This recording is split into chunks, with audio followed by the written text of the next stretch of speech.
Okay, so today we're going to talk about another way that we can factor certain types of polynomials, and the two we're going to talk about specifically today are the sum and difference of two cubes. In the very first one we have for the special product patterns, you can notice that both of them, the sum and the difference, have a similar pattern. And the two examples off to the right that we're going to focus on are going to have that same pattern. I'm going to show you a couple quick tips that'll help you remember those patterns a little bit better than just memorizing them. In the very first one, the sum of two cubes, a cubed plus b cubed, equals the grouping a plus b times the grouping a squared minus ab plus b squared. There's a couple things I want you to notice. The first is, the first group is just the bases of your original a cubed plus b cubed. So they're the values that your a and your b are before they were cubed. So that's the very first grouping. The second takes your first term and squares it. Your last term in that second grouping is your second term, b, which is squared, and the middle is just the product of both a and b. If you notice with the signs, you start with your plus for your first group, you then go to your minus, and your last group is always plus. So that pattern is pretty much going to hold up as well for the difference of two cubes. The only difference between these two is that if you start with a minus, your second value is going to be plus, or your second grouping of symbols is going to be a plus, so they're going to always be opposite. And then your last value is always going to be a positive number. So let's get to these examples.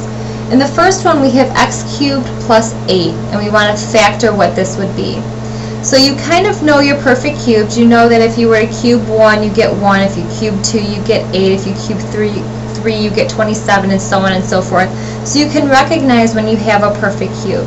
So the first thing I want you guys to do that's going to help in factoring these is I want you to break down all your values to what they were before they were cubed.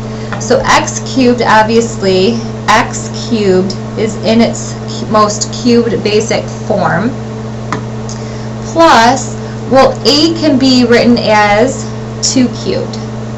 So we're basically just rewriting both terms as they are before they were cubed. Once you do that, you basically can just circle out the cubes, and at that point now you're only interested in the inside values. And the patterns are always going to hold true. You're going to have 1 dash, 2 dash, that's going to be your first grouping, and your second grouping is going to be 3 dashes. In the first two spots, all you're going to do is you're going to rewrite what you have circled out. So you're circling out the cubes, and you're going to place the x plus 2 in the first parentheses. Once you do that, now you're only interested in these two values. This first guy right here is just your a value, or your first value squared. Your middle term, which is this guy right here, this middle dash, this is your two values multiplied together, 2 times x. And your last dash, which is this guy right here, is your last term, which is the 2. The last term I mean in your first group. This value squared, which is 4.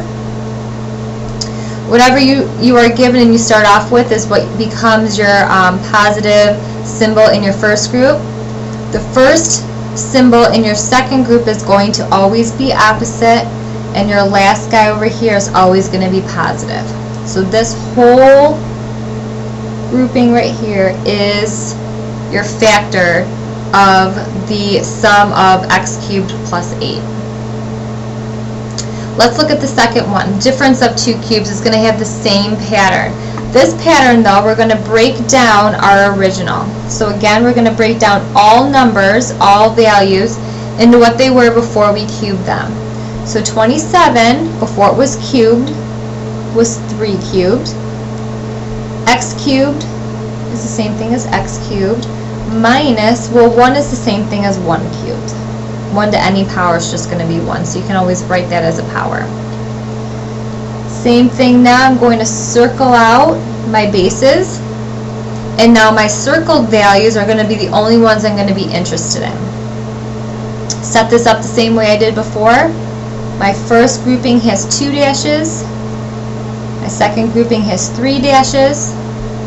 These 2 guys right here is just what I have circled out from when I took the original cubes.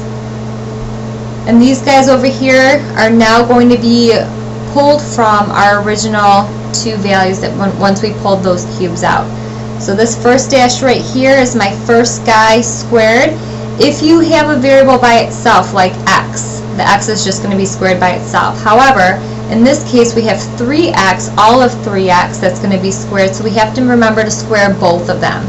So the 3 needs to be squared separately and the x needs to be squared separately. So I'm going to end up with 9x squared for my first dash. My middle term is the 2 multiplied together. Again, we're not multiplying the symbol itself, we're just multiplying the numbers. So 3x times the 1 gives me 3x in the middle. And the very last dash is my last term in my first grouping squared. Not the negative, but we're going to square the 1, which gives me 1. I started off with a negative, so my first symbol in between my dashes is going to be opposite, which is positive, and my last guy is always positive. So this guy right here is the factored form of 27x cubed minus 1.